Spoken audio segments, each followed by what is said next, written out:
Hello everyone, I'm Ashwin Dang and welcome back to Mythorama.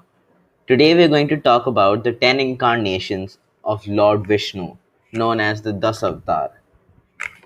Based on Hindu mythology, Lord Vishnu is an extremely prominent and well known god, and these mythologies discuss his 10 avatars. Lord Vishnu's first avatar is the Matsya avatar, or the fish incarnation. It is said that there was a king named King Satyavrat, and he was praying at the ocean banks. When he lifted the water in his palms, a little fish came along the water, and he pleaded with the king to have mercy at him. The king was surprised, but knowing that this was some sort of divine intervention, he took the fish home in a little vessel.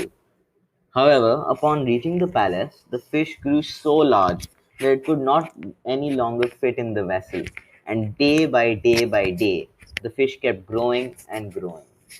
Soon, the fish grew so big that it had to be released into the ocean, and the fish revealed itself to be none other than Lord Vishnu. Now, Lord Vishnu was impressed and happy with the king's faith, patience, generosity, and love for all, and as a way of showing his gratuity, he informed the king of the upcoming destruction of the world.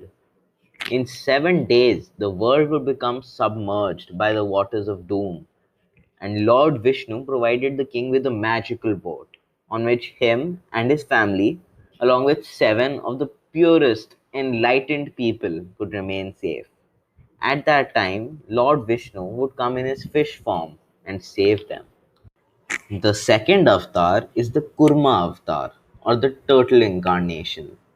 This avatar of Lord Vishnu relates to the war between the Asuras, which were the demons, and the Devas, which were gods.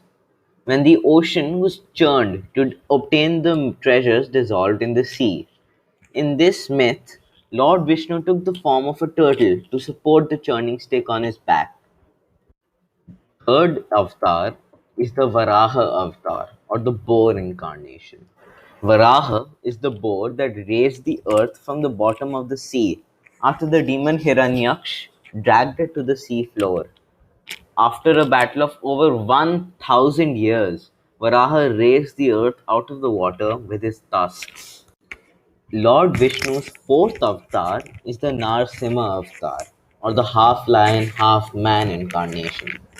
As the legend goes, the demon Hiranyakashipu obtained a boon from Lord Brahma that he could not be killed or harmed by any means. Hiranyakashipu became arrogant in his security and began to cause trouble both on heaven and on earth. However, his son Prahlad was devoted to Vishnu, and one day when the demon challenged Prahlad, Vishnu emerged in the form of a man lion known as Narsimha to slay the demon. The fifth avatar is the Vaman avatar, or the dwarf incarnation. King Bali was the grandson of Prahlad, and he was king of all the three worlds. The mother of the deities, Aditi, prayed to God to restore heaven back to her sons, as well as help redeem Bali, who, despite being of demonic origin, he had a pure heart. One day, when King Bali was performing a huge fire sacrifice known as a yajna and offering all of his subjects wonderful gifts, Lord Vishnu, in his Vaman avatar, came as a little Brahmin priest. He was offered marvelous gifts by the king, but he turned them down. He said to the king that he needs only this amount of land that his feet could cover in 3 steps, and the king agreed. Suddenly, Lord Vaman grew huge and great beyond limits, and with 1 foot measured all of earth. His next foot covered all of heaven, and with the third step, he sent Bali down to rule the underworld. The sixth avatar is the Parshuram avatar, or the warrior incarnation. In his form as Parshuram, Lord Vishnu appears as a priest who comes to the world to kill bad kings and protect humanity from danger. He appears in the form of a man carrying an axe and punishes those with bad karmas. The next avatar of Lord Vishnu is Lord Ram. Lord Ram is a prevalent deity in Hinduism and is sometimes referred to as the perfect man. Lord Ram is a central heroic figure in the ancient Hindu mythology, the Ramayana, and he is the king of Ayodhya. Lord Ram was exiled for 14 years to the forest by his stepmother, and his wife Sita was kidnapped by the 10-headed demon Ravan. Eventually, along with his brother Lakshman and his close ally Lord Hanuman, Lord Ram succeeded in killing the demon and rescuing Sita.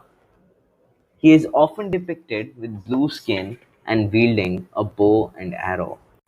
The eighth avatar of Lord Vishnu is Krishna. Krishna is depicted in a variety of forms because there are so many stories surrounding him. The most common story describes Krishna as a divine lover who plays the flute. He is also described in his child form. In paintings, Krishna often has blue skin and wears a crown of peacock feathers with a yellow loincloth. Lord Krishna's main purpose was to kill the half demon, half human Kansa.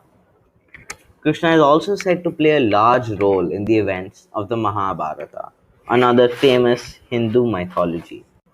The ninth avatar of Lord Vishnu was Gautam Buddha. Born as Prince Siddhartha of Kapilvastu, he lived a sheltered life until one day he saw three sad sights that changed his heart forever: a sick man, an old man, and a dead man. He left his family and all material possessions in search of enlightenment. He was the founder of Buddhism and taught people ways to end all kinds of suffering through noble eightfold paths. The last avatar of Lord Vishnu is Kalki. Kalki, meaning eternity or mighty warrior, is the last incarnation of Lord Vishnu. He is not expected to appear until the end of Kali Yuga, which is the current time period according to Hindu mythology. Kalki will come, and it is believed to rid the world of oppression by the unrighteous rulers. It is said that he will appear riding a white horse and carrying a fiery sword.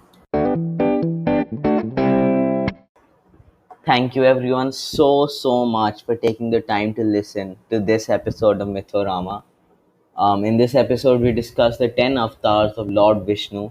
And if you want to check out some other mythologies I've covered, such as Lord Ganesha or Heracles from Greek mythology, make sure to check out my channel for more. I hope you enjoyed this, and I'll see you next time.